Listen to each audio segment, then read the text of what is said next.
कौन सा है चौथा? 4 हो गए, 92 रह गए। 92 इसी ने वक्ता डाला हुआ, 92 ने। ले जी, हम क्या पढ़े थे? Cost classification by behaviour.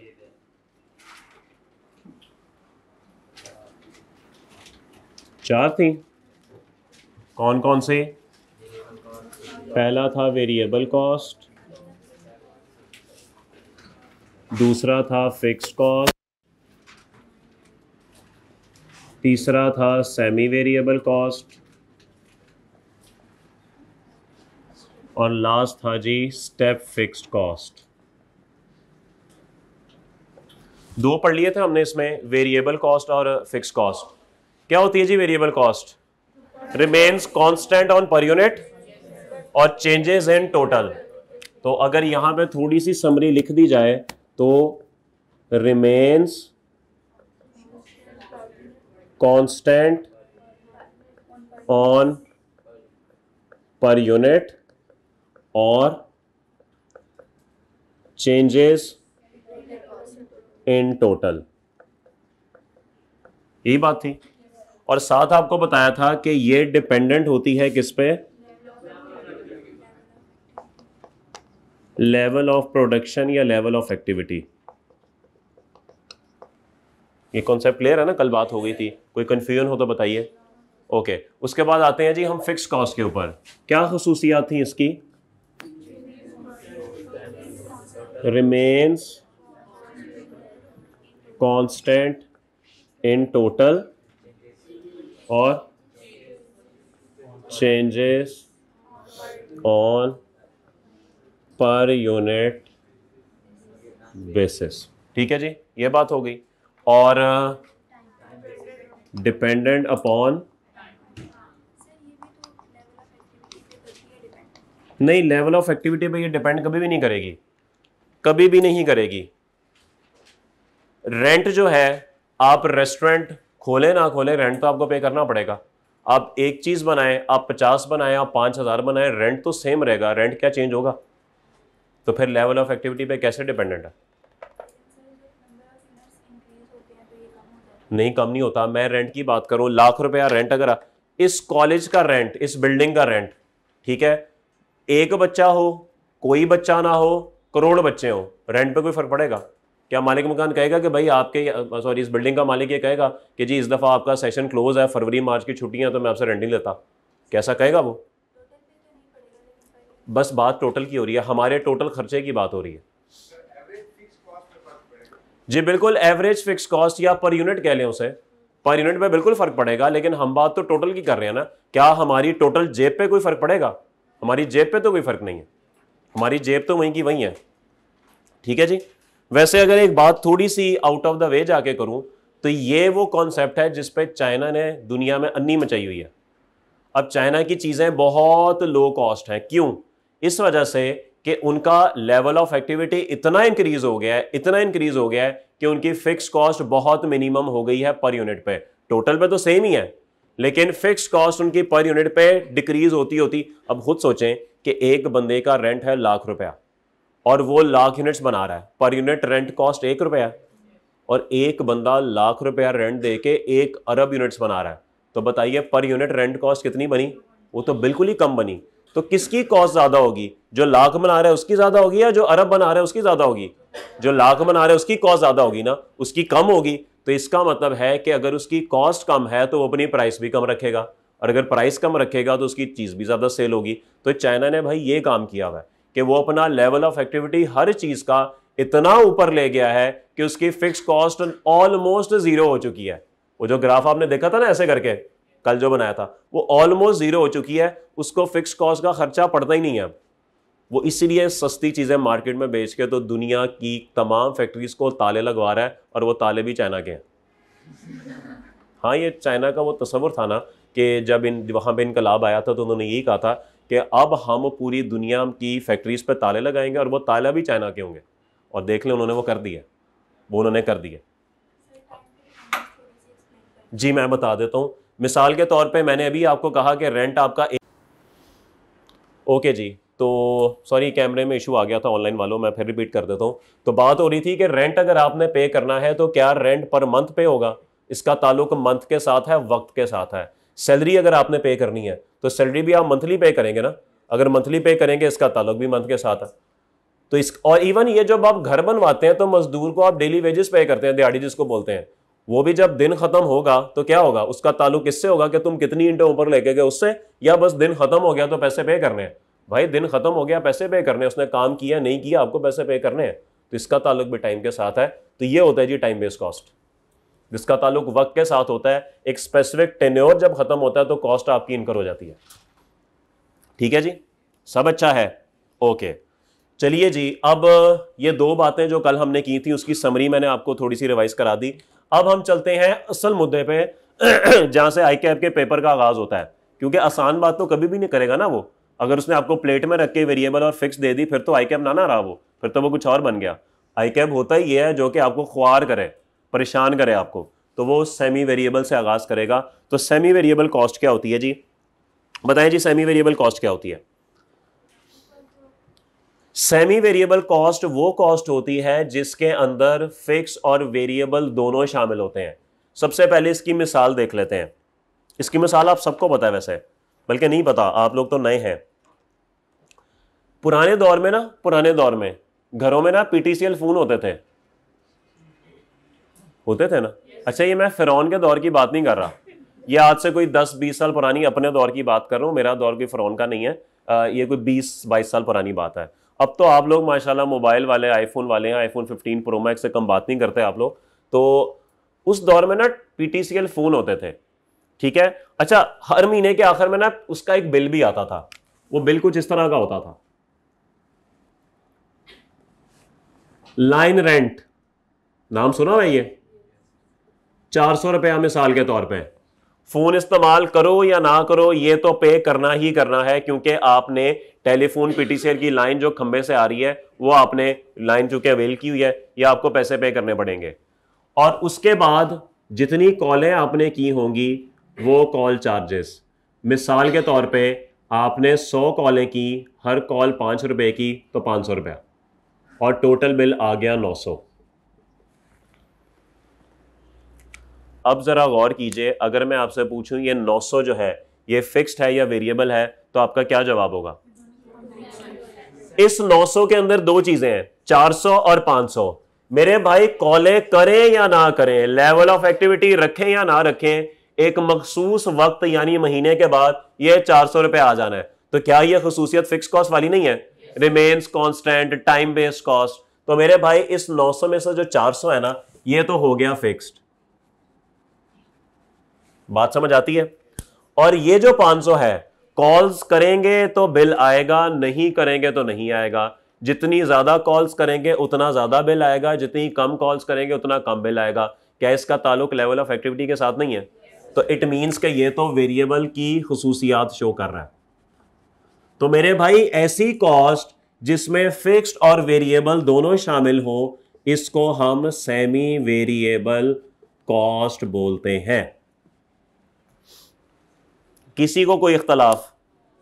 सब अच्छा है। और कोई इसकी मिसाल अगर देना चाहे, इसकी कोई और मिसाल हो सकती है? गैस के मीटर, बिल्कुल, उसमें भी यही सब कुछ होता है, ये फनकारियां होती हैं। और अब बिजली का मीटर बोलेगा, एक ही बात बोली जा रहा तू, बिल्कुल ठीक है। और इसके अलावा और क्या मिसाल हो सकती है? प्रोडक्शन में कैसे हो सकती है? फैक्ट्री का रेंट फिक्स रहेगा? नहीं, ये दो कॉस्टें हैं आपने अलग कर दी। रेंट फिक्स रहेगा लेकिन फॉर एग्जांपल मटेरियल वेरिएबल रहेगा, ये दो कॉस्ट ही डिफरेंट है। रेंट की कॉस्ट एक अलग है, मटेरियल की कॉस्ट अलग है, ये तो दो डिफरेंट कॉस्ट हो गई ना। मैं एक ही कॉस्ट की बात कर रहा हूं कि एक ही कॉस्ट के अंदर दोनों चीजें हो। हाँ, प्रोडक्ट की कॉस्ट मिक्स होगी, लेकिन हमने तो प्रोडक्ट की कॉस्ट निकालनी होती है। हम बिल्कुल बेसिक लेवल पे जाके मैं आपसे कि जो बेसिक लेवल जो कंपोनेंट्स ऑफ कॉस्ट होते हैं या एलिमेंट्स ऑफ कॉस्ट होते हैं, मुझे उसके कॉन्टेक्स्ट में बता दें। प्रोडक्ट की कॉस्ट तो बिल्कुल आपकी बात दुरुस्त है, उसमें वेरिएबल फिक्स दोनों आ रहे होते हैं। लेकिन हम अगर एक बिल्कुल एक नीचे लेवल पे जाके बात करें, एक स्पेसिफिक हेड की बात करें उसकी, जैसे ये हमारे लिए टेलीफोन कॉस्ट थी, इलेक्ट्रिसिटी कॉस्ट होगी, गैस की कॉस्ट होगी, और क्या इसकी मिसाल हो सकती है? रेस्टोरेंट में खाना खाने जाते हैं आप? अच्छा सॉरी, बताएं। ऐसे कौन से रेस्टोरेंट हैं कि बैठने के चार्ज लेते हैं? रेस्टोरेंट में बैठने के चार्जेस ये कहाँ पे होता है? अच्छा, आप कोई खाना ना मंगाए, बैठने के चार्जेस ले लेंगे वो आपसे? ये कौन लोग करते हैं?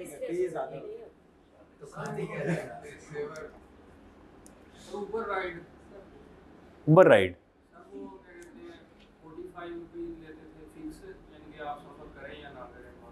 अच्छा, हाँ ये भी एक अच्छी मिसाल है, बिल्कुल उन्होंने दुरुस्त फरमाया कि अगर आप उबर पे ट्रैवल करते हैं तो एक फिक्स बेसिक चार्ज उन्होंने आपसे लेना ही लेना है, और उसके बाद पर किलोमीटर लगा, बिल्कुल ठीक है। वो ये कह सकते हैं कि जी 100 रुपया तो आपसे लेंगे ही लेंगे, और उसके बाद पर किलोमीटर आपसे 10 रुपये लेंगे, तो बिल्कुल ठीक है, ये फिक्स और वेरिएबल दोनों हो गया, बिल्कुल दुरुस्त फरमाया मेरे भाई ने। लेकिन ये बैठने वाली बात मैं अभी तक सोच रहा हूँ, ये रेस्टोरेंट में बैठने के भी चार्जेस होते हैं?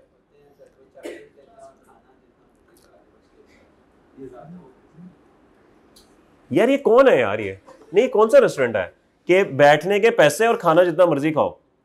ये बैठने के कितने पैसे होते हैं दोस्त? वैसे रेस्टोरेंट कौन सा है ये? उकाड़ा में है? अच्छा, भाई ने जगह भी सोची है। वो मेरे ख्याल में कुछ ऐसी बात होगी कि मैं इसको थोड़ा सा रिफाइन कर देता हूं। एंट्री फी ले लेते हैं वो लोग, ये पहले कभी होता था ऐसे, एंट्री फीस रेस्टोरेंट में वो ले लेते थे, उसके बाद खाना खाएंगे तो उसके पैसे अलग हैं, ये कुछ ऐसा है। अगर जे हाँ कुछ ऐसा ही है, बस वो ये थोड़ी सी टफ एग्जांपल जरा हो गई है, लेकिन चलें, अगर आप में से कभी कोई पर्ल कॉन्टिनेंटल भूल बन गया हो तो वो आपसे एंट्री फी लेते हैं कोई 3,000 रुपया, ऑल्दो वो बाद में एडजस्टमेंट उसकी हो जाती है, लेकिन चलें कोई बात नहीं, मैं उस एग्जाम्पल को थोड़ा सा तरोड़ मरोड़ के पेश कर देता हूँ कि 3,000 एंट्री फी आपने देनी ही देनी है, आप खाना खाएं या ना खाएं, और उसके बाद खाना खाएंगे तो बिल अलग। ये मैंने एग्जांपल जान के चेंज कर दिया, हालांकि वहां पे ऐसा नहीं होता, लेकिन चलें समझने के लिए मैं कह देता हूं कि एंट्री फी 3,000 आपने देनी है, और उसके बाद खाना खाने के पैसे अलग। तो खाना खाना is a level of activity, और उसका ताल्लुक कुछ ऐसे है। तो ये सेमी और करके कुछ बस कर दें, पर ये कोई इतनी अच्छी मिसाल नहीं है, यही अच्छी मिसाल है जी। क्लब्स की मेंबरशिप भी तो होती है जी, ये भी बिल्कुल दुरुस्त है जी, ये इन्होंने बड़ी अच्छी मिसाल दी है। अगर आप किसी क्लब के कोई, माशाल्लाह आप लोग तो अमीर लोग हैं, जिम खाना के मेंबर होंगे आप लोग होंगे, और किसके रॉयल पाम के मेंबर होंगे, डिफेंस राया के मेंबर होंगे अमीर लोग, तो उसमें मंथली पैसे आपको पे करने पड़ते हैं। ओके, मंथली सब्सक्रिप्शन चार्जेस जो होती है 5-10 हज़ार रुपया, वो आपको पे करनी ही करनी है, जो जिसका ताल्लुक मंथ के साथ है, टाइम के साथ है। लेकिन जब आप वहां पे जाके फैसिलिटीज का इस्तेमाल करेंगे तो उसके पैसे सेपरेट हैं, ठीक है, उसके पैसे सेपरेट हैं, और वो फिर लेवल ऑफ एक्टिविटी के साथ उसका ताल्लुक है। मेरे ख्याल में बस अब काफ़ी हो गई है, ठीक है जी। तो सेमी वेरिएबल में क्या होगा, इसकी डेफिनेशन तो लिख लें मेरे भाई, डेफिनेशन लिखें इसकी,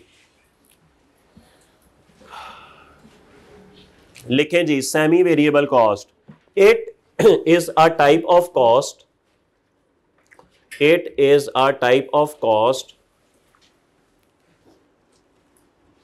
it is a type of cost which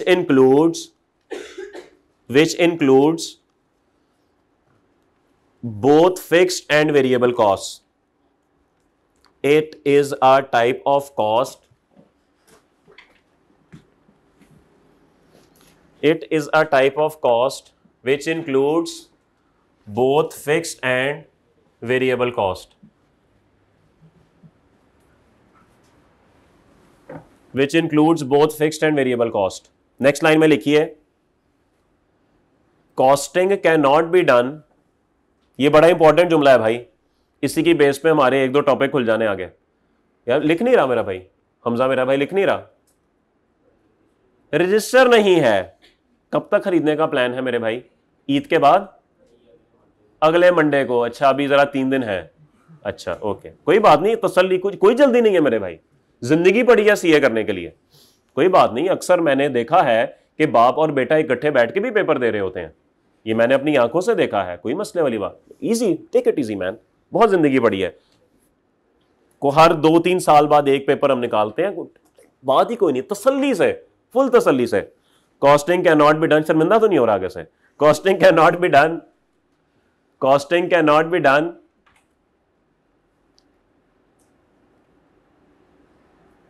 costing cannot be done, costing cannot be done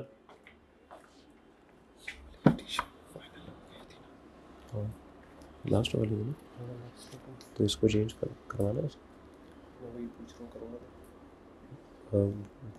अगर कोई ज़्यादा मसला नहीं है तो करा लो,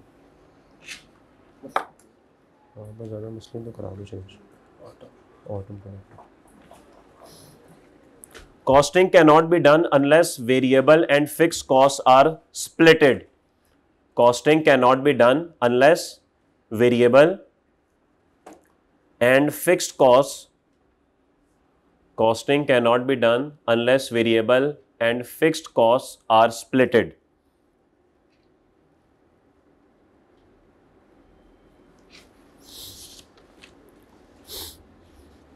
ये जो दूसरा जुमला मैंने आपको लिखवाया ना, बेसिकली ये जो स्प्लिट करने का तरीका है ये इंशाल्लाह अभी हमने सीखना है।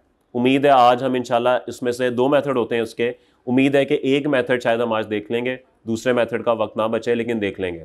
लेकिन ये जो स्प्लिट करने वाला तरीका है ना, असल में ये आपको पेपर में भी काम आएगा, क्योंकि आईकैप ने आपको डायरेक्ट वेरिएबल और डायरेक्ट फिक्स कॉस्ट कम ही है कि दे, वो नॉर्मली आपको सेमी वेरिएबल देता है, ठीक है, क्योंकि आपने उसके ऊपर टेस्ट लगाकर तो ये चेक करना होता है कि क्या ये वेरिएबल है, ये क्या ये फिक्स्ड है। और ये टेस्ट लगाने का तरीका मैंने आपको कल बता दिया था कि आपने टोटल कॉस्ट को लेवल ऑफ एक्टिविटी से डिवाइड करके चेक कर लेना है कि पर यूनिट पे कांस्टेंट है और टोटल में चेंज हो रहा है, लेकिन वो पर यूनिट पे कांस्टेंट भी नहीं हो रहा होगा और टोटल पे जो है वो भी चेंज हो रहा होगा, ना वो वेरिएबल की खुसूसियात दिखा रहा होगा ना वो फिक्स की खुसूसियात दिखा रहा होगा। तो जब दोनों की खुसूसियात पूरी ना हो रही हो तो फिर वो सेमी वेरिएबल है। तो फिर आपको नेक्स्ट फेज में उसको स्प्लिट करना पड़ेगा, क्योंकि कॉस्टिंग तब तक नहीं हो सकती जब तक आप वेरिएबल और फिक्स को स्प्लिट ना कर दें, क्योंकि फिक्स्ड के कॉस्ट निकालने के असूल कुछ और हैं और वेरिएबल के कुछ और हैं। तो जब तक आप इसको स्प्लिट नहीं करेंगे आपका आंसर गलत आएगा, ठीक है। तो जब हम ये स्टेप फिक्स्ड कॉस्ट, ये सारा बिहेवियर वाला प्रोसीजर कंप्लीट कर लेंगे तो इसके बाद मैं दोबारा वापस इस पर आता हूँ कि इनको स्प्लिट कैसे करना है, ठीक होगी बात। और वो हमारा बेसिक्स का ऑलमोस्ट आखिरी टॉपिक होगा, उसके बाद फिर इंशाल्लाह हम बाकायदा अपनी किताब से चैप्टर का आगाज़ कर देंगे, क्योंकि बेसिक्स के अंदर बस यही चीज़ें हैं, ठीक है जी। सेमी वेरिएबल कॉस्ट में किसी का कोई सवाल? सेमी वेरिएबल कॉस्ट में किसी का कोई सवाल? चलिए जी, आइए अब लास्ट पे स्टेप फिक्स कॉस्ट। ये मुझे आपको थोड़ा सा समझाना पड़ेगा, आप लोग सिर्फ बोर्ड पे देखेंगे, नोट आप बाद में करेंगे। एक ग्राफ बनाते हैं जी, यहां पर हम रखते हैं यूनिट्स, टोटल यूनिट्स, और इधर रखते हैं जी टोटल अमाउंट, रुपीस या वैल्यू। मुझे एक चीज बताइए, अगर इस बिल्डिंग में, या चलें इस क्लास की बात करते हैं, इस क्लास में कोई 100 बच्चे आ जाएंगे आपके ख्याल में? आ जाएंगे मेरे ख्याल में, कुछ ना कुछ आ ही जाएंगे। 2000 आ जाएंगे? नहीं आएंगे। एक लेवल आएगा जहां पे जाके हमें क्लासरूम में इजाफा करना पड़ेगा। मैं मिसाल ले लेता हूं कि 100 बच्चे यहां पे पूरे आ सकते हैं। जब 100 पूरे आ गए तो 101वां बच्चा क्लास में नहीं आ सकता, और अगर 101वां बच्चा भी आ गया फिर क्या करना पड़ेगा? फिर नया क्लासरूम अरेंज करना पड़ेगा ना, बिल्कुल ऐसे ही है। फिर 102, 103, 104 करते करते अब 200 तक पहुंच जाएंगे, दूसरा रूम भी फुल हो गया, 201वां बच्चा आ गया, अब क्या करेंगे? तीसरा रूम, फिर कहानी शुरू, 201, 202, 203, आप पहुंच गए 300 पे, फिर वो भी रूम खत्म, फिर चौथा, और करते करते आपको हर 100 के बाद एक नया रूम अरेंज करना पड़ेगा। ये बात सबको समझ आ रही है? एक और मिसाल लेते हैं। मिसाल के तौर पे होंडा के पास एक फैक्ट्री है जहां पे वो गाड़ियां बना रहे हैं। उनकी कैपेसिटी है कि वो इस फैक्ट्री में एक साल में सिर्फ और सिर्फ 50,000 गाड़ी बना सकते हैं। अगर उनको एक साल में 50,000 गाड़ी का ऑर्डर आता है तो फिर तो सब अच्छा है, इसी फैक्ट्री से काम चल जाएगा। लेकिन जैसे ही उनको 50,000 एकवीं गाड़ी का ऑर्डर आया, फिर वो क्या करेंगे? नई फैक्ट्री। अब जरा गौर करें, अगर आपके यूनिट्स 50,000 हैं तो क्या आपका रेंट जो है वो 1 लाख रुपया रहेगा, क्योंकि एक ही फैक्ट्री है। लेकिन जैसे ही ऑर्डर 50,000 एकवें का आ गया तो क्या इनको नई फैक्ट्री लेनी पड़ेगी? और पहले फैक्ट्री का तो रेंट लाख रुपया पड़ ही रहा था, अब नई फैक्ट्री का भी रेंट दोबारा पड़ेगा। तो क्या मैं कह सकता हूं कि आपका रेंट एकदम से बढ़ के 2 लाख हो जाएगा? जाहिर बात है, आपको नई फैक्ट्री लेनी पड़ेगी। तो ₹1,00,000 और आप पहुंच गए 2 लाख पे। और जब आप 1 लाख यूनिट तक पहुंचेंगे, आपका काम 2 फैक्ट्रियों से चलता रहेगा, यानी 1 लाख तक आपका रेंट जो है वो कितना रहेगा? 2 लाख। उसके बाद 1 लाख 1वीं गाड़ी का ऑर्डर आ गया। अब 2 फैक्ट्रियों की तो गुंजाइश खत्म हो गई है, तीसरी फैक्ट्री रेंट पे लेनी पड़ेगी। तीसरी फैक्ट्री का भी 1 लाख ऐड हो जाएगा, यानी आपका रेंट पहुंच गया 3 लाख पे, और आपका रेंट फिर से एकदम से इंक्रीज करेगा। और फिर अगले 50,000 यूनिट्स तक ये कहानी ऐसी चलती रहेगी, और ये कहानी यूं ही चलती रहेगी जब तक आप अल्लाह के पास नहीं पहुंच जाते। क्या ये स्टेप्स बन रहे हैं? क्या ऐसा हो रहा है कि एक स्पेसिफिक लेवल ऑफ एक्टिविटी तक आपकी फिक्स कॉस्ट कांस्टेंट रहती है, और फिर उस लेवल ऑफ एक्टिविटी से 1 यूनिट बढ़ने पे ये एकदम से बढ़ जाती है, एक स्टेप ले लेती है, फिर एक स्पेसिफिक लेवल तक कांस्टेंट रहती है, फिर एक स्टेप लेके इंक्रीज हो जाती है, फिर कांस्टेंट रहती है, फिर इंक्रीज हो जाती है, constant, increase and so on. तो क्या ये स्टेप्स बनते आपको नजर आ रहे हैं ग्राफ में? इस ऐसी कॉस्ट को कहते हैं स्टेप फिक्स कॉस्ट, जो कुछ अरसे तक कांस्टेंट रहे, कुछ लेवल ऑफ एक्टिविटी तक, सॉरी कांस्टेंट रहे, मैंने गलत जुमला बोला था, कुछ लेवल ऑफ एक्टिविटी तक कांस्टेंट रहे, उसके बाद इंक्रीज करे, फिर एक सर्टेन और लेवल ऑफ एक्टिविटी तक कांस्टेंट रहे, फिर इंक्रीज करे एंड सो ऑन। ऐसी कॉस्ट को स्टेप फिक्स कॉस्ट बोलते हैं। ये बात सबको समझ आ गई? कॉन्सेप्ट सबको क्लियर हो गया? कॉन्सेप्ट में किसी को कोई मसला है तो बताए। आइए डेफिनेशन लिखते हैं। लिखें जी डेफिनेशन, उसके बाद ये ग्राफ बनाइएगा। स्टेप फिक्स कॉस्ट की हेडिंग बनाएं और लिखें definition, step fix cost is a fix cost, step fix cost is a fix cost, step fix cost is a fix cost, step fix cost is a fix cost which remains constant, which remains constant over a range of activity, which remains constant over a range of activity and then changes with a slight change, and then changes with a slight change in level of activity, and then changes with a slight change in level of activity, comma डालना है आपने, comma, will remain constant over next certain range of activity, will remain constant over next certain range of activity, will remain constant over next certain range of activity, comma, then changes and so on। अब एक दफा जरा इस definition को दोबारा पढ़ लें, क्योंकि कॉमा शॉमा काफी डल गए इसके अंदर। जरा एक दफा पढ़ लें और बताएं कि पढ़ने से आपको समझ आती है। जब आप अगस्त में ये किताब खोलकर डेफिनेशन पढ़ रहे होंगे तो देखें तब आपको समझ आएगी कि नहीं।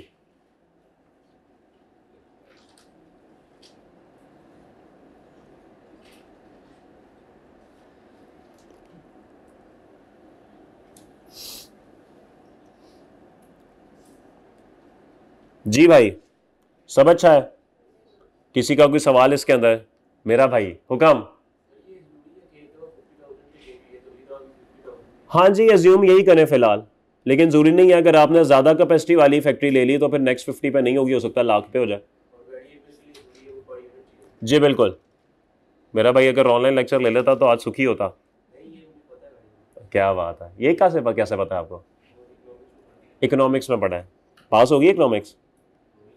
पास होगी तो मैं मानूंगा ना कि पता है आपको। कब है रिजल्ट? कितने बजे? पता नहीं पता। 5 को दिन क्या है? ओ माशाल्लाह, जुमा तो आ रहे हैं जुमे को आप लोग। किस किस का रिजल्ट है आप में से? काफी लोगों का रिजल्ट है, तो आप लोग आएंगे उस दिन? छुट्टी का कोई प्लान तो नहीं है? इन इधर केस आएंगे? इधर केस का पता ना? अच्छा, अल्लाह खैर करेगा, कोई बात नहीं, जिंदगी में ऊंच नीच होती रहती है, कोई मसले वाली बात नहीं है। चलिए जी, यहां तक किसी का कोई सवाल? अब आपने नीचे ये बना लिया, ये ग्राफ, इस डेफिनेशन के नीचे ग्राफ बना लिया आप लोगों ने? नहीं बनाया, बना लें जल्दी से ये, ताकि सनद रहे और बवक्त जरूरत काम आए।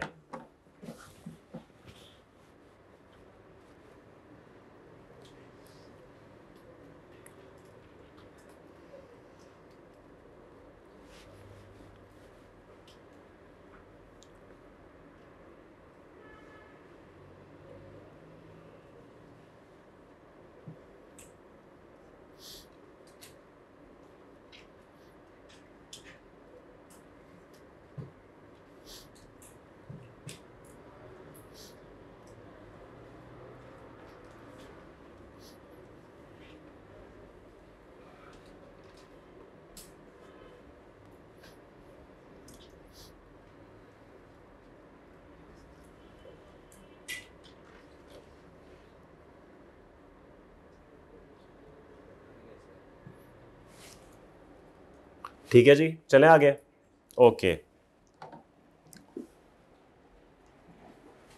ये मिटा दूं, मिटा दूं भाई ये?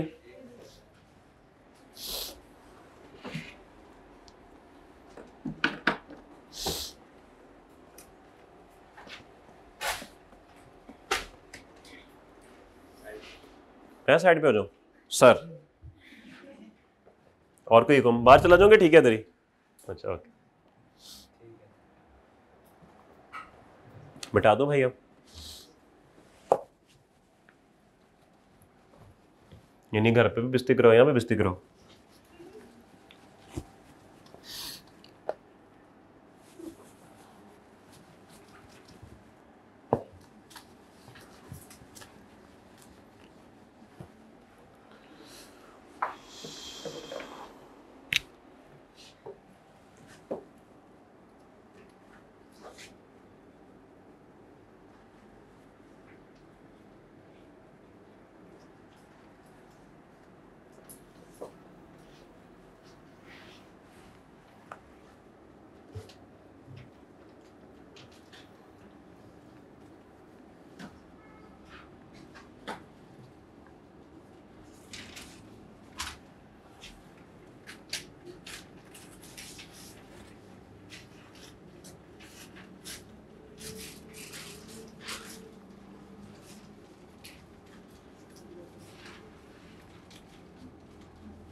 आपके सामने मैंने 3 कॉस्ट लिखी हैं, वेरिएबल, फिक्स्ड और सेमी वेरिएबल।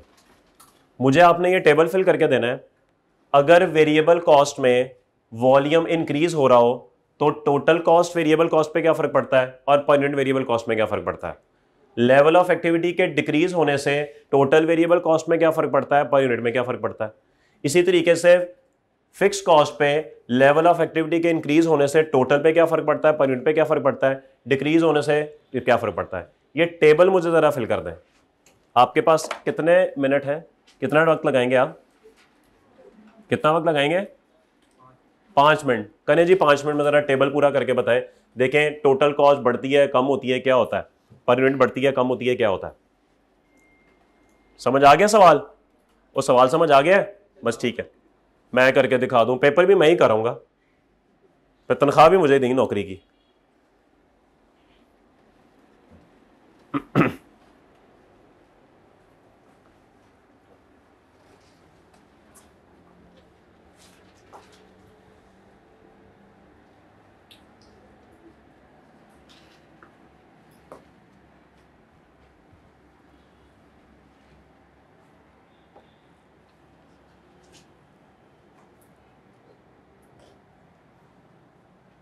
वीसी क्या होता है? वेरिएबल को पूरा लिखा करें। एफसी, ठीक है जी, सही जा रहे हैं।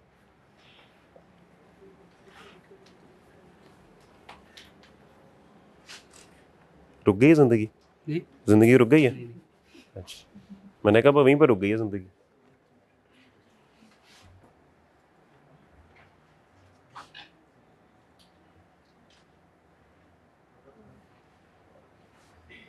इंक्रीज डिक्रीज लिखना है, मैं कह रहा हूँ इंक्रीज डिक्रीज। अच्छा ये लिखा हुआ है, ओके।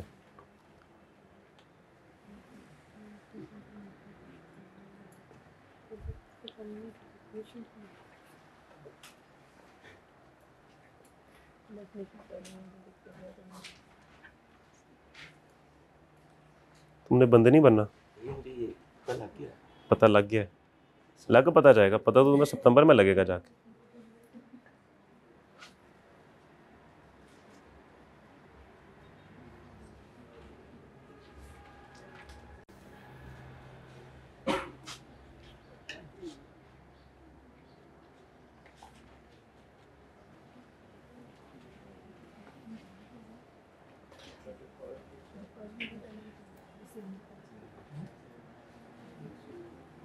क्या बात है यार, लिखने की जरूरत ही नहीं की भाई ने एरो बना दिए।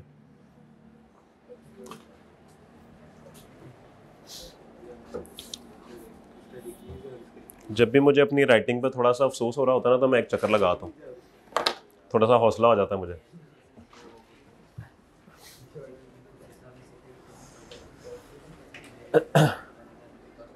हाँ जी भाई, 2 मिनट गुजर गए हैं। लाल बटन, लाल बटन जी। ओके, हो गया सारा। चलें, ये तो भी पता लगेगा ठीक भी किया कि नहीं।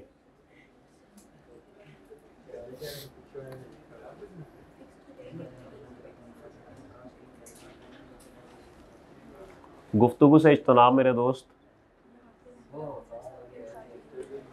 अच्छा, ओके।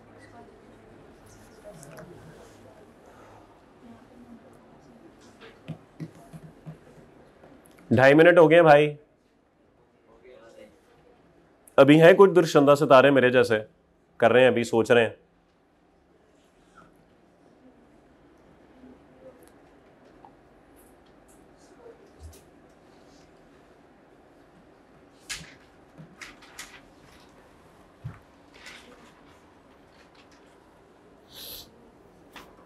मैच कब है पाकिस्तान का?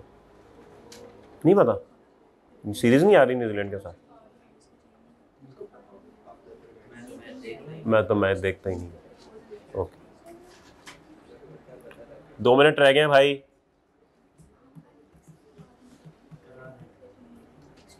यार भी बाकी लोग कर रहे हैं ना, वो भी कर लें, 5 मिनट का वक्त दिया हुआ है जी।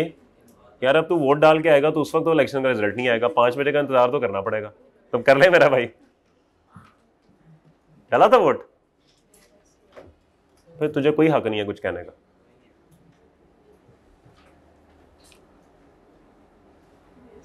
जी भाई, हो गया सबका? कोई रह तो नहीं गया? ओ, कोई रह तो नहीं गया जी? ओके, चले जी, अब हम ये टेबल फिल करते हैं जी। तवज्जो सारी बोर्ड पे। Variable cost, level of activity के बढ़ने से टोटल वेरिएबल कॉस्ट बढ़ेगी। बढ़ेगी? अच्छा, इंक्रीज। और लेवल ऑफ एक्टिविटी के कम होने से टोटल वेरिएबल कॉस्ट कम होगी, डिक्रीज। किसी को इन दोनों में कोई मसला? सबका आंसर यही है? ओके। लेवल ऑफ एक्टिविटी के बढ़ने से per unit variable cost constant. Okay. और लेवल ऑफ एक्टिविटी के कम होने से पर यूनिट वेरिएबल कांस्टेंट ही रहेगी। ले भाई, पहला हमारा आंसर कंप्लीट हो गया। किसी का इससे मुख्तलिफ आंसर आया हो या किसी को ये बातें समझ ना आई हो, वो पूछ सकता है। हाँ भाई हमजा, यही आंसर आया? किधर आया दिखाओ। नहीं बाज आ रहा कि चलो मैं किसी साथ वाले से कोई पर्चा पकड़ के उस पर ही लिख लूं। मंडे को सारा इंशाल्लाह, ठीक है, मंडे भी दूर नहीं है। लेवल ऑफ एक्टिविटी के बढ़ने से टोटल फिक्स कॉस्ट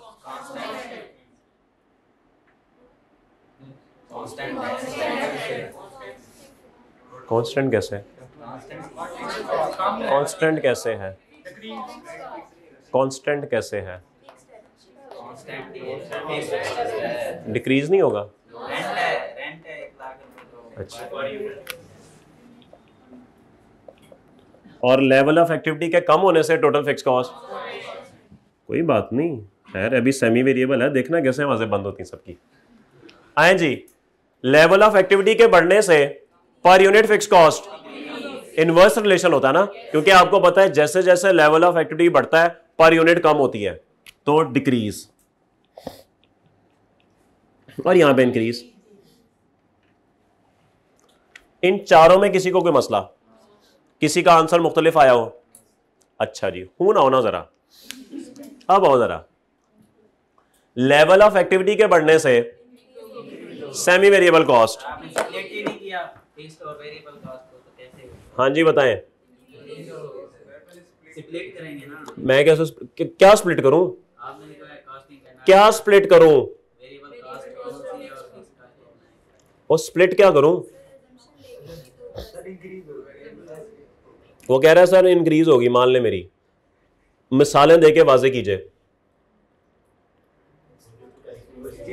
साबित करें। 900 है तो उसमें फिक्स कितना है और 500 कितना है? अच्छा पहले ये बताऊं, अच्छा अगर ये नहीं बताऊंगा तो नहीं आंसर आ सकता। आपने खुद ही दिखाया कास्टिंग है। नहीं, मैंने कॉस्टिंग का तो नहीं पूछा, मैंने तो कॉस्ट का बिहेवियर पूछा है, वो क्या होगा।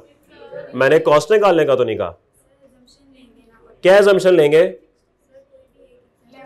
कोई भी एक एग्जांपल मुझे बना दें, एग्जांपल कोई जो आपने बना के फैसला किया, मुझे वही बता दें।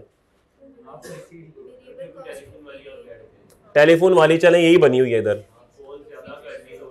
हाँ तो क्या करूं?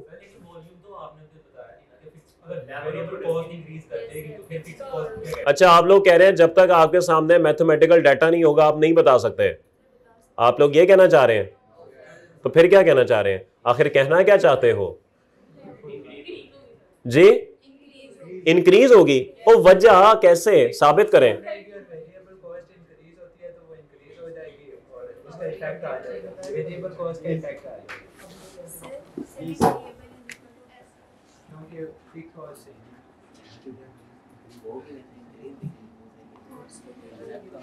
बस प्लीज अब खामोशी से देखिएगा, क्या सेमी वेरिएबल कॉस्ट के अंदर वेरिएबल और फिक्स दोनों शामिल होती हैं? इस बात से किसी को कोई इख्तलाफ? ओके, अब हमारा पहला सिनेरियो है टोटल कॉस्ट का और इंक्रीज का। मेरे भाई अगर लेवल ऑफ एक्टिविटी बढ़ेगा तो मेरी जो वेरिएबल कॉस्ट है टोटल में वो क्या होगी? ये इंक्रीज हो जाएगी। टोटल की बात कर रहा हूं। लेवल ऑफ एक्टिविटी के इंक्रीज होने से मेरी टोटल वेरिएबल कॉस्ट इंक्रीज होगी, मान ली बात। और टोटल फिक्स कॉस्ट, तो मेरे भाई 7वीं क्लास में मैंने पढ़ा था, लेकिन दौर तरक्की कर गया, आपने दूसरी में या प्ले ग्रुप में पढ़ लिया होगा इक्वेशंस, कि अगर एक साइड इंक्रीज हो रही हो और दूसरा फैक्टर कांस्टेंट हो तो ये क्या होगा? क्या ये इंक्रीज नहीं होगा? ये बात समझ आई सबको? तो इसीलिए ये इंक्रीज है भाई। ये बात सबको समझ आई है भाई? ये इक्वेशन आगे मैथमेटिक्स शुरू होगी, आगे कॉस्ट अकाउंटिंग नहीं है, ये मैथमेटिक्स है कि अगर इक्वेशन की राइट साइड पे एक चीज कांस्टेंट है और एक चीज इंक्रीज है तो इसका मतलब है राइट साइड इंक्रीज हो रही है ना, तो इक्वेशन को मैच करने के लिए ये भी इंक्रीज होगा। ये मैथमेटिक्स है, तो इसका मतलब है कि ये भी इंक्रीज है। और अगर इसकी डिक्रीज की मिसाल लें तो आपको पता है total variable cost level of activity के कम होने से डिक्रीज होगी, इस पे तो कोई फर्क नहीं पड़ेगा, ठीक है। और अगर ये डिक्रीज होगी तो ये भी डिक्रीज होगी, तो इसका मतलब है कि यहां पर भी डिक्रीज आ जाएगा। तो सर आप कैसे कह रहे हैं कि एग्जाम्पल बनानी पड़ेगी? बना तो ली एग्जाम्पल मैंने, अब ठीक है सावल अता साहब, सब अच्छा है। चलिए जी, अब इसी तरह की मिसाल बनाते हैं पर यूनिट की। लेवल ऑफ एक्टिविटी के बढ़ने से पर यूनिट पे वेरिएबल कॉस्ट पे क्या फर्क पड़ता है? Constant, decrease, constant. Per unit variable cost level of activity के बढ़ने से कांस्टेंट ही रहती है, ऐसे ही है। और बोले और फिक्स कॉस्ट पे क्या फर्क पड़ता है? लेवल ऑफ एक्टिविटी के बढ़ने से per unit fix cost decrease होती है। तो इसका मतलब है कि इक्वेशन मैच करने के लिए इसको भी डिक्रीज करना पड़ेगा। तो ये आंसर भी क्या आ गया? डिक्रीज।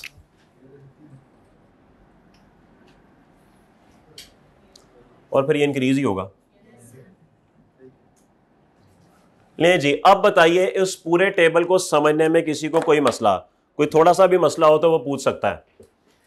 आज पूछ लेना, अगले 6 महीने दोबारा पूछने से बहुत बेहतर है। कोई सवाल? कोई सवाल नहीं? अब आप नोट कर सकते हैं।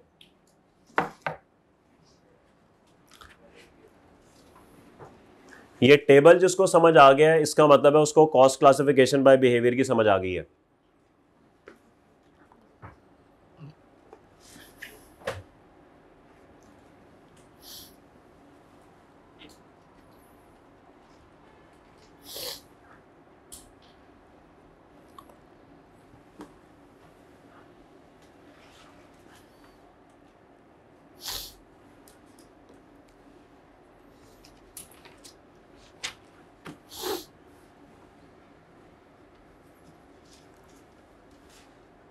कितने लोगों ने सारे खुद से कर लिए थे? और तुम तो हाथ ही नीचे रखो ना। किए थे मैंने, दिमाग में किए थे, जहन में किए थे। ईमान का सबसे कमजोर दर्जा है ये दिमाग में, जहन में बुरा समझो। पता ना तुम्हें, पढ़ाई का भी सबसे कमजोर दर्जा ही है दिमाग में। तुम्हें पता नहीं कैसे तुम कर लेते यार दिमाग में। ये तो 5 आएगी तो ही पता लगेगा। मिलना जरा 5 को मेरे से, सुबह 8:30 बजे। बल्कि सुबह 8:30 तो तुम क्लास में बैठे होगे। बस ठीक है। चलिए जी, सवाल लिखें। अब एक थोड़ा सा जरा पढ़ा बहुत दिया, अब आप जरा थोड़ी सी प्रैक्टिस कराते हैं आपकी। लिखें सवाल।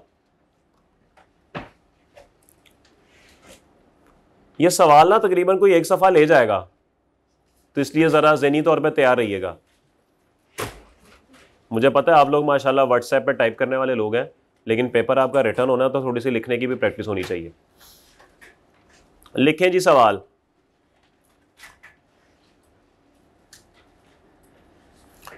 लिखें जी, Shaukat limited is a manufacturer. Shaukat limited is a manufacturer. Shaukat limited is a manufacturer and their monthly production and sale is 10,000 units. Their monthly production and sale is 10,000 units. Following data is relevant to product. Following data is relevant to product for recent month ended. For recent month ended 31 मार्च 2024। 31 मार्च 2024। अब आप points की form में लिखना शुरू करें। Selling price per unit is ₹15,000, 15,000। Selling price per unit is ₹15,000। Next point लिखिए, direct material cost per unit is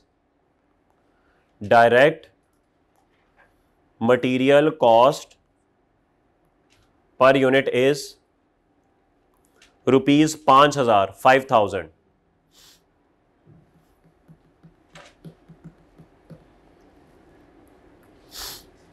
next point लिखिए, direct labour cost per hour is ₹3,000, 3,000। इसी के साथ आपने लिखना है, नया जुमला नहीं बनाना। Each unit of product requires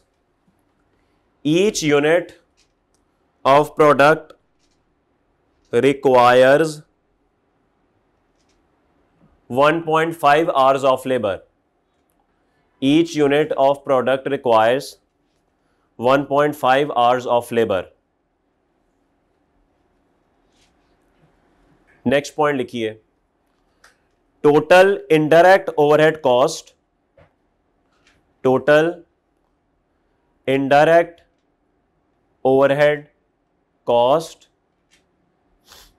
of manufacturing supplies is total indirect overhead cost of manufacturing supplies is rupees 5 lakh, 500,000।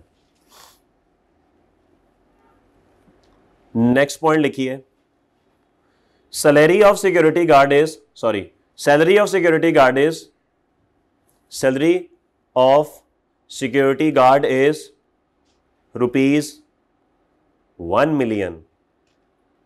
वो ढेर सारे होंगे, अब शक्ल ऐसे देख रहे हो, उसे वाकई मिल गई है उसे। Salary of security guard is ₹1 million. मैं गार्ड ही बन जाते हैं।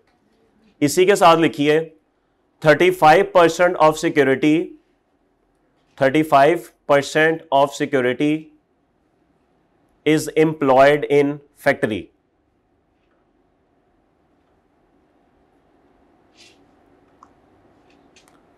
नेक्स्ट जुमला लिखिए इलेक्ट्रिसिटी चार्जेस आर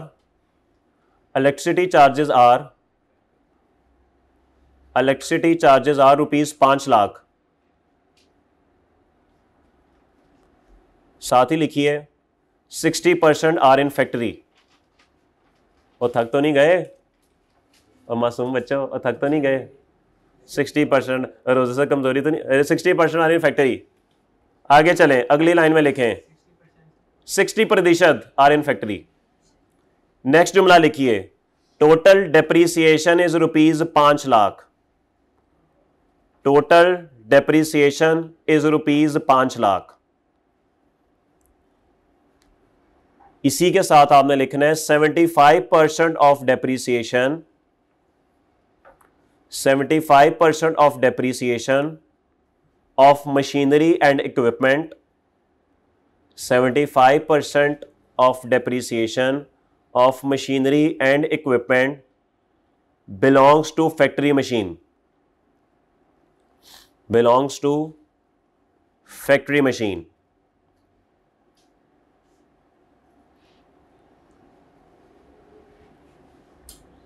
नेक्स्ट जुमला लिखिए टोटल रेंट एक्सपेंसेस ₹1 मिलियन। सांस तो नहीं भूल गए? Total rent expenses ₹1 million. 3 घंटे का पेपर करना है अभी इन लोगों ने। Total rent expense is ₹1 million. जी मेरे भाई, लिख लिया है। भाई ने गुस्से में आ गया, लिख लिया। अब आगे चले। 65% of area is occupied by factory. 65% of area is occupied by factory. 65% of area is occupied by factory। और लास्ट जुमला लिखिए sales commission is 0.5%। Sales commission is 0.5%। मुझे क्या पता, आपने बताना है। रिक्वायर्ड लिखे, रिक्वायर्ड करना क्या है? Calculate production and non-production costs for the month of March 2024। Calculate production and non-production costs for the month of March 2024। जी कितना वक्त लगाएंगे आप? 2.5 से 3 घंटे। मैं इधर ही बैठा हूं, कोई मसला नहीं। करें सॉल्व, फिर मैं बोर्ड पे कराता हूं सॉल्व। जावा मेरा भाई, बड़ा पढ़ा लिया मैंने। अच्छा 4 दिन बाद मैंने कुछ करने को कहा तो भाई परेशान हो गया। शाबाश शाबाश मेरा भाई, जल्दी करें जल्दी। ये 10 मिनट में होना चाहिए सवाल। आ रहा हूं मैं छापा मारने।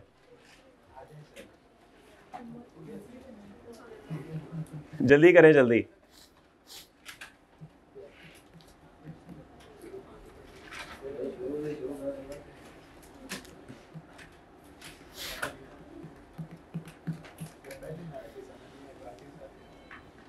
शौकत लिमिटेड की समझ नहीं आई। ये शौकत इंशाल्लाह हमेशा हमारे साथ रहेगा पूरे सेशन में।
हो गया सवाल?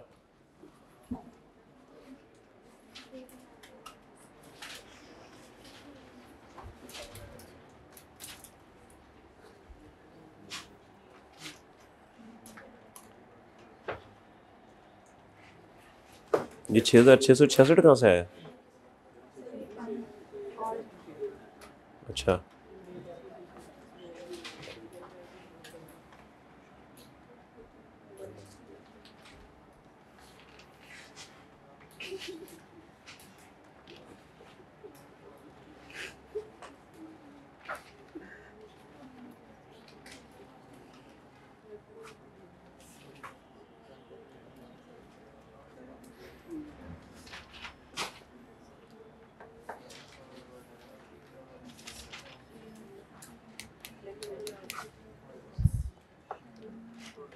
हाँ भी दोस्त, जिंदगी रुक गई है।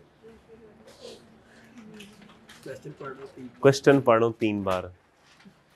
सब कह रहे थे बड़ी अच्छी समझ आ रही है।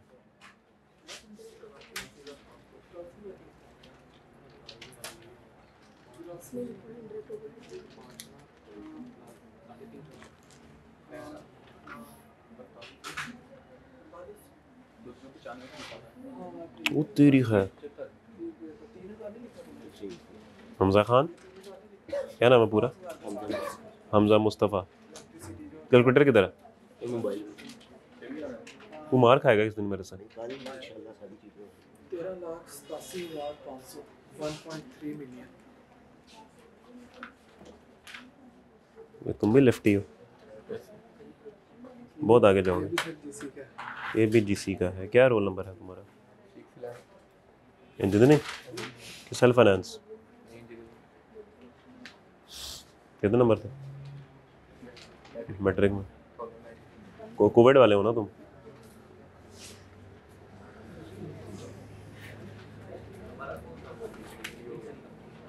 तो कैसे हुआ था? हाँ, इंटरव्यू क्या होता है? वो तो ऐसे ही बस ड्रामेबाजी होती है।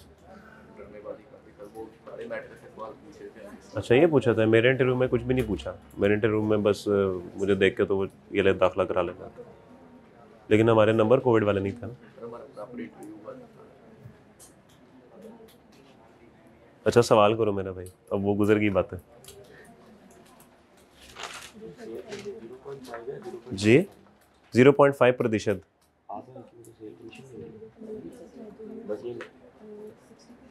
पता नहीं।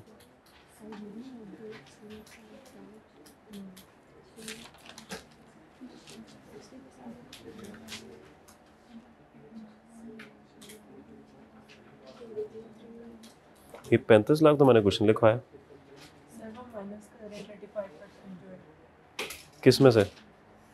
टोटल में से 1 मिलियन में से, क्योंकि फैक्ट्री में जो 1 मिलियन में से 35% माइनस करें तो 35 लाख बनता। नहीं उसको मतलब कैलकुलेट करती है 35 ओवर 100। हाँ तो कितना बनता? 1 मिलियन का 35% कितना बनता? दोबारा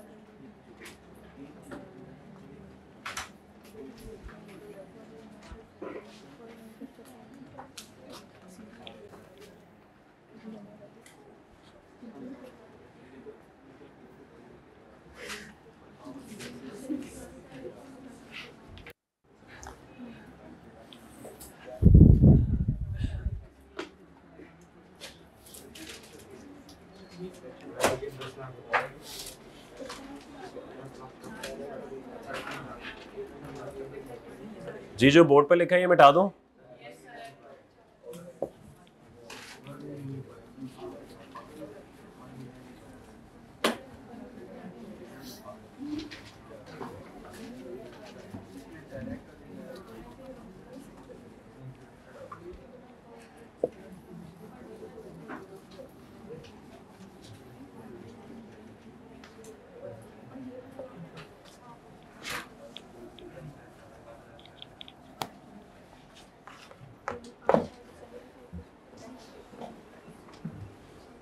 हो गया सवाल? मैं तो नहीं करा रहा अभी। मेरा भाई कंप्लीट करें, शाबाश। 0.5% सेल्स कमीशन में फंस गया। तो कोई बात नहीं, कोई बात नहीं, कोई बात नहीं मेरा भाई। वजह मैं क्यों बताऊं? मैं नहीं बताऊंगा।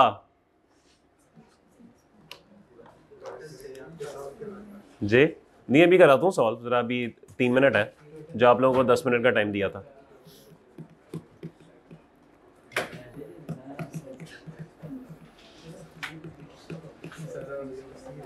जी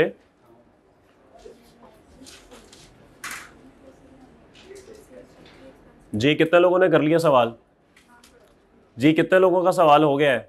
माशाल्लाह 2 लोगों का, 3 लोगों का। ओ भाई कर लें जल्दी, और तुम तो रहने ही दो ना।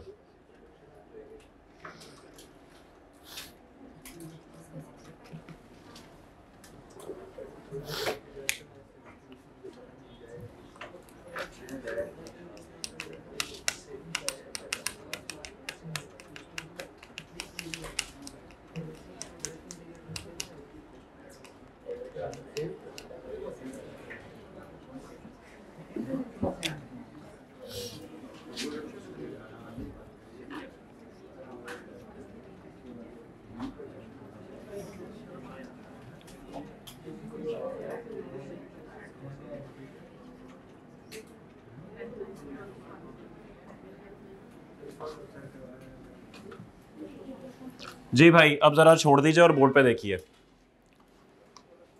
हाँ भी पढ़ो सवाल, क्या लिखवाया था मैंने? बताइए जी, पढ़ ले मेरा भाई सवाल, क्या लिखवाया था? शुरू से शुरू करें, शुरू से। Shaukat limited is a manufacturing and their monthly production and sale is 10,000। अच्छा, monthly production and sale is 10,000 units. Total 10,000 units बना रहे हैं और 10,000 ही सेल कर रहे हैं। इसका मतलब है ना तो ओपनिंग स्टॉक है कोई, ना कोई क्लोजिंग स्टॉक है, जो बनाया बेच दिया। आगे चलिए। Following data is relevant to production for recent month ended 31 March. ठीक है जी, ओके। अब आइए जरा डाटा के ऊपर। Selling price unit 15,000। Selling price is ₹15,000। मुझे फिलहाल इसकी जरूरत नहीं है क्योंकि मैं तो कॉस्ट निकालना चाह रहा हूँ। ये तो सेल प्राइस है, इग्नोर करें। करना आता है कि होना आता है? आगे चले। Direct material cost per unit 5,000। Direct material cost 5,000। जी क्या करूँ इसका? ये प्रोडक्शन कॉस्ट है, नॉन प्रोडक्शन है? आपको एक बात बता दी थी कि जो कॉस्ट फैक्ट्री में लग रही है वो प्रोडक्शन है और जो हेड ऑफिस में लग रही है वो नॉन प्रोडक्शन है। तो प्रोडक्शन मटेरियल आपको पता है हमेशा फैक्ट्री में आता है, तो इसीलिए ये प्रोडक्शन कॉस्ट है। तो सबसे पहले डायरेक्ट मटेरियल कॉस्ट कितनी आपको लिखवाई थी? 5,000। ये 5,000 पर यूनिट है भाई। और मेरा आपको मशवरा होगा कि सवाल पर यूनिट पे ना लेके जाएं, बल्कि आप सवाल टोटल पे ले जाएं। वैसे अगर आप पर यूनिट भी ले जाएंगे फर्क कोई नहीं पड़ता, लेकिन आपको आगे जाके हर कॉस्ट को 10,000 से डिवाइड करना पड़ेगा। ऐसे ही ख्वार होंगे तो बेहतर है टोटल पे ले जाएं। 10,000 यूनिट्स हैं और एक मटेरियल, एक यूनिट की कॉस्ट है 5,000। क्या आंसर आया? 570। ये ले, ये 570 क्या होता है? 570 50 मिलियन, तो 50 मिलियन बोले 570। ठीक है जी, सब अच्छा है। अगला जुमला पढ़े भाई। Direct labour cost per hour 3000। Direct labour cost per hour 3000 जी। Unit of product required 1.5 hour. Okay, board पे देखिएगा प्लीज, प्लीज बोर्ड पे देखिएगा। डायरेक्ट लेबर कॉस्ट, उसने आपको लेबर कॉस्ट पर यूनिट नहीं दी, उसने आपको लेबर कॉस्ट पर आवर दी है, और वो कितनी है? 3000। इसका मतलब है कि 1 घंटे के 3000 हमें पे करने पड़ते हैं। मुझे बताइए एक यूनिट को बनाने में कितने आवर लगते हैं? 1.5। तो अगर मैं 1.5 को 3000 से मल्टीप्लाई कर दूं तो एक यूनिट को बनाने की जो लेबर कॉस्ट है क्या वो आ जाएगी? क्या ये बात सबको समझ आ गई? अगर 1.5 घंटा लगता है एक यूनिट को बनाने में, इसका मतलब, इसको करने का एक अंदाज और भी है, अगर 1.5 घंटा लगता है एक यूनिट को बनाने में तो 10,000 यूनिट्स को बनाने में कितने घंटे लगेंगे? 15,000। ऐसे ही है ना? ऐसे ही है। और अगर 15,000 घंटे लगेंगे तो एक घंटे का रेट कितना है? इसको करने का एक तरीका ये भी है। तो आपकी मर्जी है, इस तरफ से आ जाए, उस तरफ से आ जाए। आपने यहां पे रेट को पर यूनिट कन्वर्ट कर लिया, तो अब आप इसको नंबर ऑफ यूनिट से मल्टीप्लाई कर दें। 45 मिलियन उर्दू में कितने होते हैं जे? 4 करोड़ के 45 करोड़? 45 करोड़ नहीं होते? अच्छा अच्छा अच्छा, 4.5 करोड़ होते हैं। अल्लाह हाफिज आप सबका, अकाउंटेंट बनने जा रहे हैं। बताएं जी, अगला जुमला पढ़ें। Total indirect overhead cost of manufacturing supply. Production, non production? Manufacturing supplies है भाई, मैन्युफैक्चरिंग हो रही है, मैन्युफैक्चरिंग के लिए ओवरहेड्स लग रहे हैं, तो मैन्युफैक्चरिंग तो फैक्ट्री में होती है भाई, तो ये प्रोडक्शन कॉस्ट है।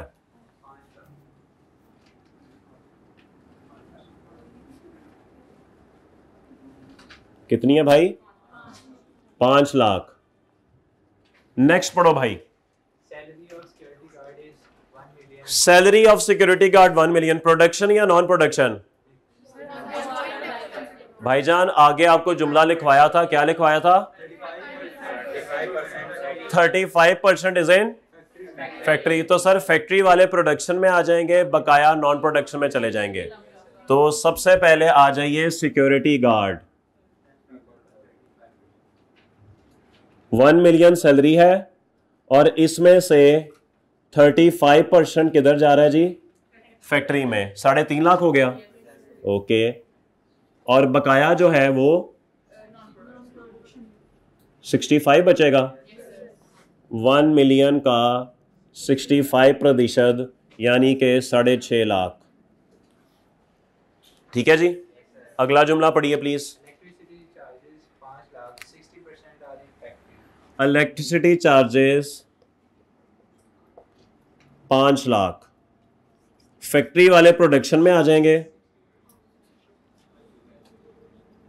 कितने बनेंगे ये? 3 लाख।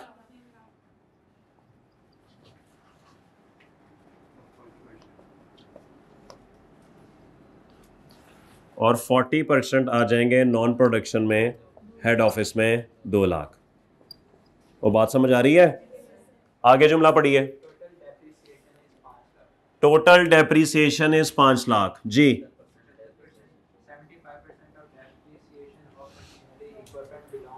अच्छा, यानी फैक्ट्री में 75% है, 5 लाख का 75%।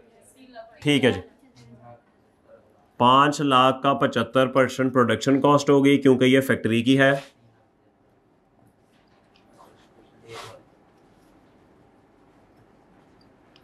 और बकाया 25% हेड ऑफिस की हो गई, यानी कि नॉन प्रोडक्शन है। 1 लाख और 25,000 जी। नेक्स्ट बताइए। रेंट एक्सपेंस 1 मिलियन जी। फैक्ट्री का कितना है? 65%, यानी कि 6.5 लाख।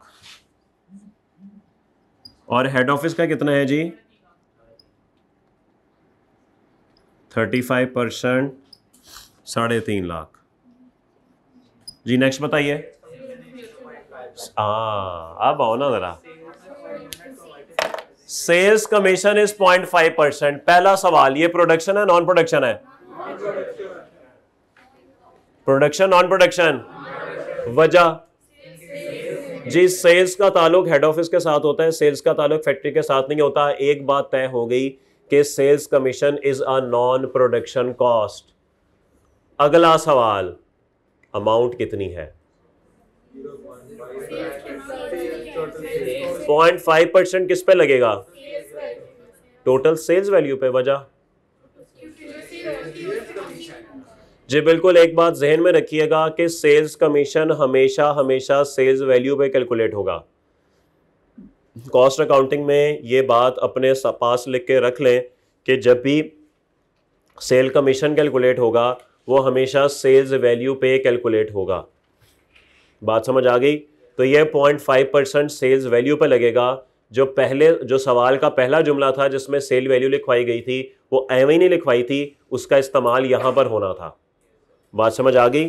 तो भाई ये है non production cost, sales commission.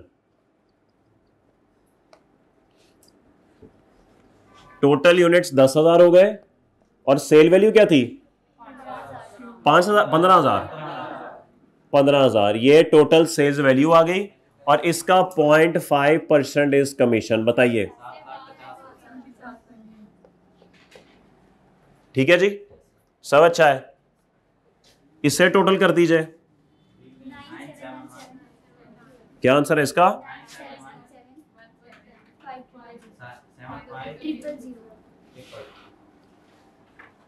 ये बताइए। ये हो गई जी टोटल नॉन प्रोडक्शन कॉस्ट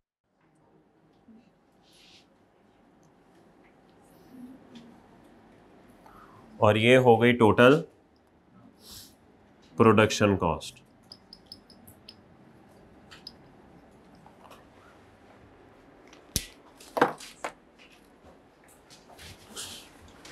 हाँ जी, आसान सवाल था कि मुश्किल सवाल था? आसान सवाल था, कोई बात नहीं, आने दो सितंबर। ये जो हंसी है ना, जब ये हादसों में बदलेगी ना तो लग पता जाएगा जी। अल्लाह माफ़ करे यार, मुझे नज़र ना आना। सितंबर के बाद मुझे कोई कॉस्ट की क्लास के आसपास मंडलाता नजर आया ना, उसकी ऐसी की तैसी। ठीक है जी।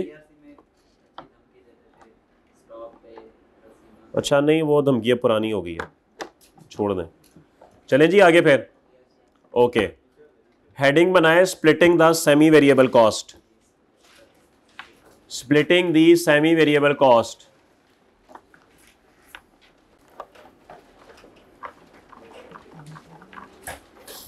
Splitting the semi-variable cost.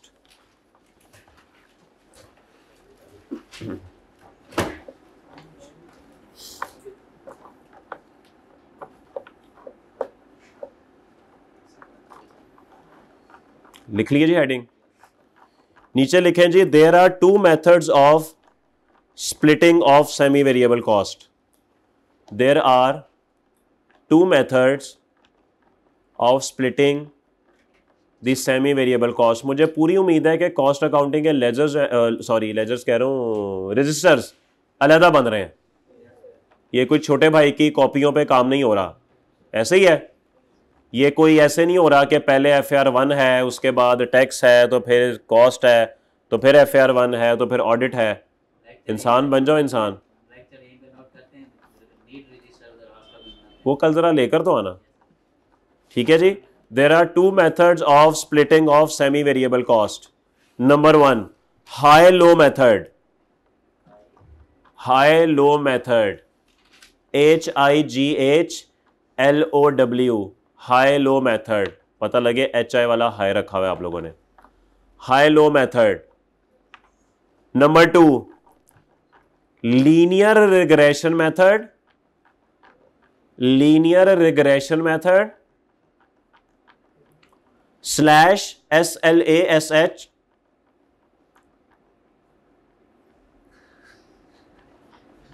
कोई हाल नहीं तुम्हारा।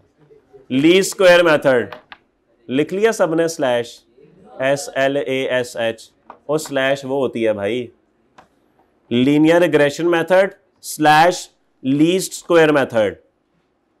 एक ही मेथड के दो नाम है, linear regression method slash least square method. तो भाई ये दो मेथड्स हैं जिनसे हम सेमी वेरिएबल कॉस्ट को स्प्लिट किया करेंगे। गालिबन ये दूसरा मेथड आपने पढ़ा हुआ है QM में, याद है कि नहीं? या कैलकुलेटर जिंदाबाद, कैलकुलेटर जिंदाबाद। बताता हूं मैं यहाँ पे कैलकुलेटर जिंदाबाद। यहाँ पे पूरा टेबल बनेगा, पूरा फॉर्मूला निकलेगा और फॉर्मूला से वैल्यूज पुट होंगी, उसके बाद कैलकुलेटर जिंदाबाद। ये नहीं है कि डाटा उठा के तो वहीं से डायरेक्ट आंसर, यहां पे पहले फॉर्मूला में पुट होंगी चीजें, उसके बाद कैलकुलेटर का इस्तेमाल होगा। हेडिंग बनाइए high low method, high low method.